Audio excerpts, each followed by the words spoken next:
What's going on, everyone? Now, welcome to this next lesson. This lesson is going to be about a particular scale, a very popular scale, a scale that every guitarist uses. And I want to share it, even though there are plenty of lessons in the world, in the internet, on the internet, in the internet, around it, um, regarding this particular scale, and it is the pentatonic scale. Now, the pentatonic scale, 5 notes, there's not much to it. It just has that familiar sound like a major scale. When you hear a major scale, even if you don't know what a major scale is, you hear it and you're like, oh, I recognize that. That's a major scale. The sound is familiar. And the same goes with the pentatonic scale. So we're going to go over the pentatonic scale. We're going to go over two patterns of the minor pentatonic scale. And we'll get more into music theory about it in another lesson. But I want to show you two patterns that I enjoy using. One is the one that you learn when you first start playing guitar. It's a very familiar shape, and then there's another pattern that's connected to it, which can give you a different type of sound, even though it's the same notes. But you can combine them and make some pretty cool stuff. So let's go over those two scale patterns. All right, so we're going to be in the key of, let's say, the key of D, okay? So the minor pentatonic, just to get into a little bit of music theory, the minor pentatonic, this particular pattern starts on the sixth string. So we're going to be starting on the sixth degree of the key that we're in. So in this case, we're in D. So the sixth degree is going to be B. 6, 7, 1. So basically that's the minor. The sixth degree is a minor. So perfect place to add a minor pentatonic scale. So here's the shape.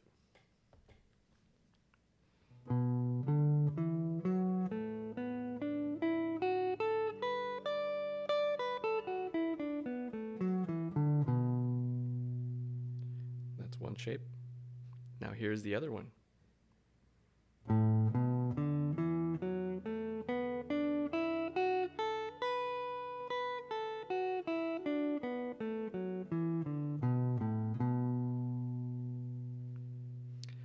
So you'll notice that these two patterns are connected, and they're connected from the root of this scale, which is here, which is a B in this particular key. So what I like to do, and this is something that you can take and apply it to other scales as well, but for this particular set of scales, these two patterns, what I like to do is combine them. So let's say I'm just going to go through them.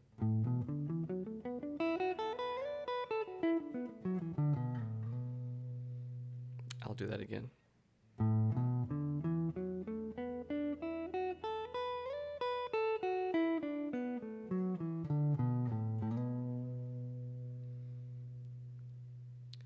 Now, that's just me playing ascending and descending into this scale. Now, another thing I like to do with scales is playing sequences. So what does that mean? So what I like to do is play note groupings.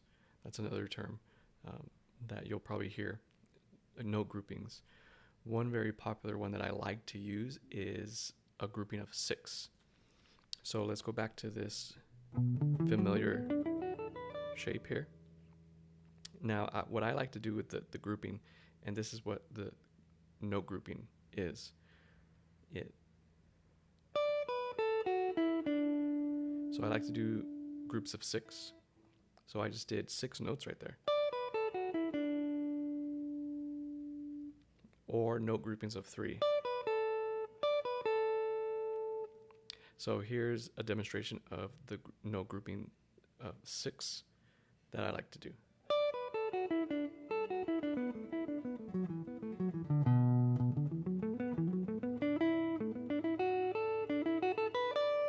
So you can do it slowly. You can do it fast. It sounds really cool fast. A little sloppy there, but you can hear it.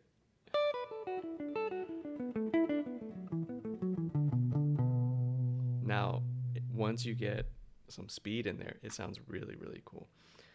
And then you can also combine it with other different techniques as far as bends and hammer-ons and stuff like that, and even connecting these two patterns that we're going over. So you can do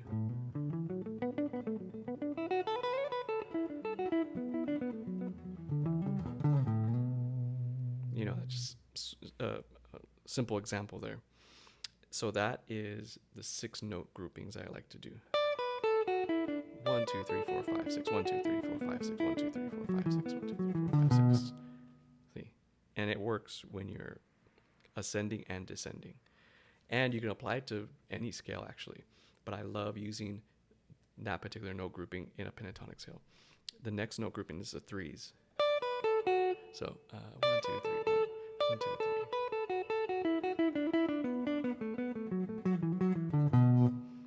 So you don't necessarily have to do 1, 2, 3, 1, 2, 3, 1, 2, 3 through the entire scale pattern, but you can do little parts of it.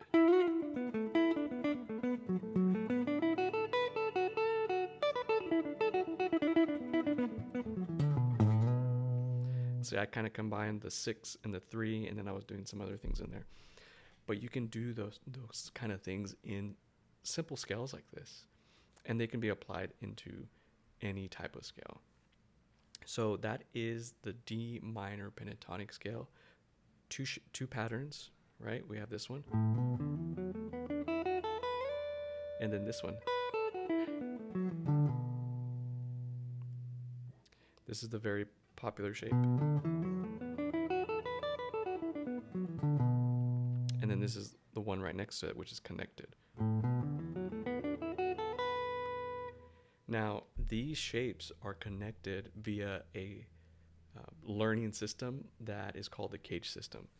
Now, I've done a separate lesson on that, but the cage system is very popular for, I like to use it for fretboard knowledge, like to understand where notes are on the fretboard and shapes are on the fretboard. But very simply, you can take the root note of this pattern and also add this pattern to it as well. So you can add this pattern and that same shape.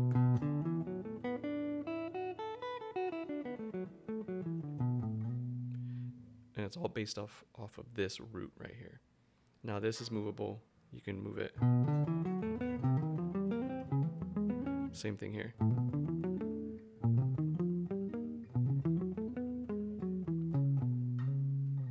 So they're movable. And those two patterns, try to learn those two patterns, but also learn the intervals of a scale. I always like to teach that when I'm teaching my students, is don't just learn the patterns, learn the intervals that create the patterns. So for example, you have a major scale, right? Well, let's do the D major scale. You have, that's the D major scale. Now I know it because I can hear it, but I also know because I memorized this shape here, this pattern. One of the first scale patterns that I learned when I first started playing. But can you play this scale or any scale on one string? So here is the same scale. That's the major scale. So learning the intervals of a scale is so important because then you can play the scale anywhere. So we're playing that D minor, right? Or the B minor. So we have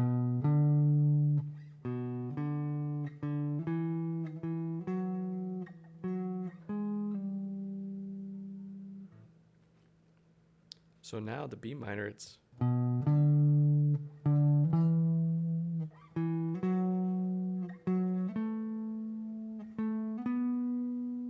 now we can play those notes on one string, and it gives it, and you can add some more some more, a little bit of more creativeness to it, instead of just going down,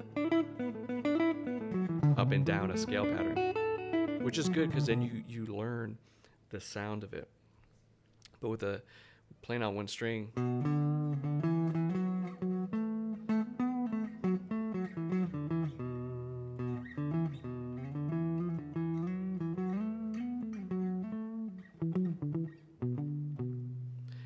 and then once you get that down, you can still add and play those scale patterns.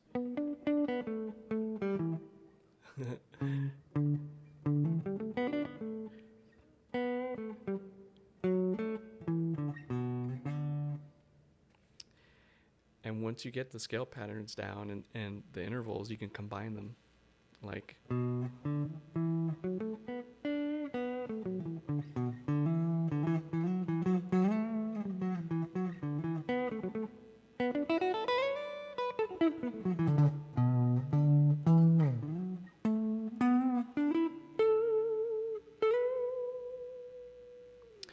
and that is the minor pentatonic scale. And me being able to kind of go through the fretboard like that is, it takes some time, but learning the cage system as well has really helped. It helps you locate the notes, the different shapes. Then from there you can apply scales and arpeggios and a lot of different types of inversions, triad inversions, and it just really opens your mind up to the fretboard and what you can play and do on it. So that is it for this lesson. So I really hope you enjoyed this lesson. If you want the PDF, it's going to be available for you for download. Of course, it's going to be there so you can help you master these two patterns. Take these two patterns and just learn them all over the neck, going up and down the neck, and then also learn the intervals in this particular minor scale. I have it in the PDF as well, but I challenge you to play it all on one string, excuse me.